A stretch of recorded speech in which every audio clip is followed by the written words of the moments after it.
अध्यक्ष महोदय, किसी की बात कोई बदगुमान ना समझे, इस जमीन का दर्द कभी आसमान ना समझेगा।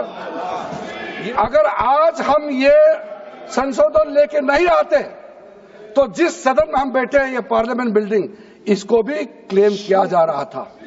जो कमेटी इस बार दोनों सदन, लोकसभा राज्यसभा मिला करके ज्वाइंट कमेटी में वक्फ अमेंडमेंट बिल पे जो चर्चा हुई है, आज तक भारत के संसदीय इतिहास में इतना व्यापक रूप से चर्चा, कंसल्टेशन और समय कभी नहीं दिया है। इसलिए मैं जो ज्वाइंट कमेटी में जितने मेंबर्स दोनों सदनों के, लोकसभा और राज्यसभा में जो सदस्य उस कमेटी में थे, मेरे तरफ से सरकार की ओर से मैं धन्यवाद देता हूं, अभिनंदन करना चाहता हूं। अध्यक्ष महोदय जी, कुल मिलाकर के 97,27,772 याचिकाएं ऑनलाइन, फिजिकल, मेमोरेंडम के रूप में, रिक्वेस्ट के रूप में और सुझाव के रूप में पूरे तरह से सरकार ने देखा है। वो जेपीसी के माध्यम से हो या डायरेक्ट दिया हो, हमने सब उसको देखा है। इससे बड़ा कभी भी, इससे ज्यादा संख्या में किसी भी बिल के ऊपर में लोगों का याचिकाएं नहीं आया आज तक। कुल मिलाकर के 284 डेलीगेशन ने अलग अलग समुदाय के जो स्टेक होल्डर्स है, उन्होंने कमेटी के सामने में अपने बात को रखा है, सुझाव भी दिया है। 25 स्टेट गवर्नमेंट और यूनियन टेरिटरीज का वक्फ बोर्ड ने अपना सबमिशन भी पेश किया गया है। इसके अतिरिक्त कई लीगल लुमिनरीज, विद्वान लोग हैं हमारे समाज में, कम्युनिटी लीडर्स हैं, अलग अलग धार्मिक संस्थाओं का प्रतिनिधि, charitable organisation, civil society, academicians, researchers, policy makers, सब ने इस कमेटी के सामने में पेशकश किया है। उसके साथ साथ मैं कहना चाहता हूं सर, आज जब मैं जो बात रखूंगा आपके सामने में, पिछली बार जब हमने ये प्रस्तुत किए थे बिल को इस सदन में, तब भी मैंने कई बातें बताई थी।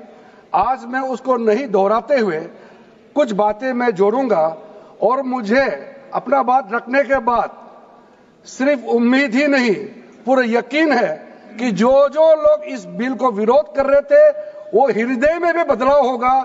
पॉजिटिव सोच के साथ इस बिल में सब समर्थन करेंगे, ये मैं विश्वास के साथ आगे अपना बात रखना चाहता हूं।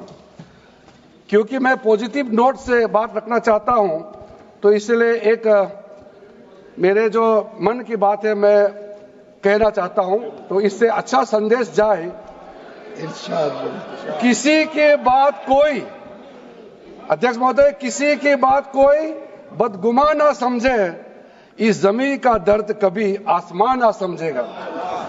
ये मैं दिल से कह रहा हूं, क्योंकि अच्छा सोच के साथ, बड़ा दिल के साथ, खुले मन से मैं ये प्रस्ताव आपके सामने में पेश कर रहा हूं। 1970 से एक केस चल रहा था दिल्ली के अंदर में।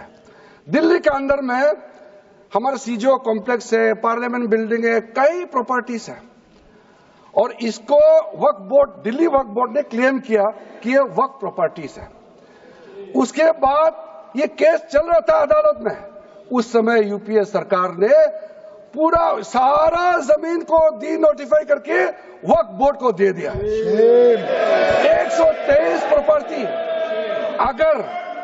अगर आज हम ये संशोधन लेके नहीं आते तो जिस सदन में हम बैठे हैं, ये पार्लियामेंट बिल्डिंग, इसको भी क्लेम किया जा रहा था। एयरपोर्ट, बसंत विहार, और अगर नरेंद्र मोदी जी का सरकार नहीं आते, अगर यूपीए का सरकार कंटिन्यू रहता, तो क्या क्या बिल्डिंग को डी नोटिफाई किया जाना था। 123 प्रॉपर्टी को तो डी नोटिफाई किया। मैं रिकॉर्ड में कह रहा हूं, अपने मन से कुछ नहीं कह रहा हूं, मैं ऑफिशियल रिकॉर्ड का बात बता रहा हूं।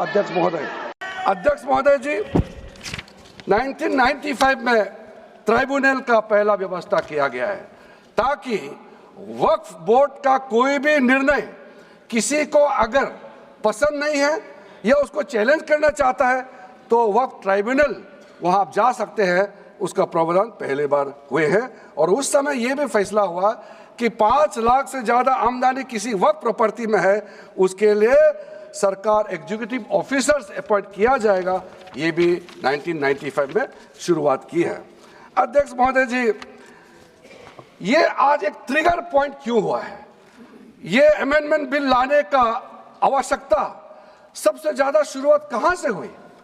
मैं संक्षेप में बताना चाहता हूं। 2013 में, 2014 में हम सब चुनाव में गए और चुनाव में जाने से पहले 2013 में कुछ कदम ऐसे उठाए गए हैं जो आप सुन करके, आप सदस्य के रूप में भी और इस देश का नागरिक होने के कारण आपके दिमाग में यह बात जरूर सवाल उठेगा कि ऐसा कदम क्यों उठाया गया है।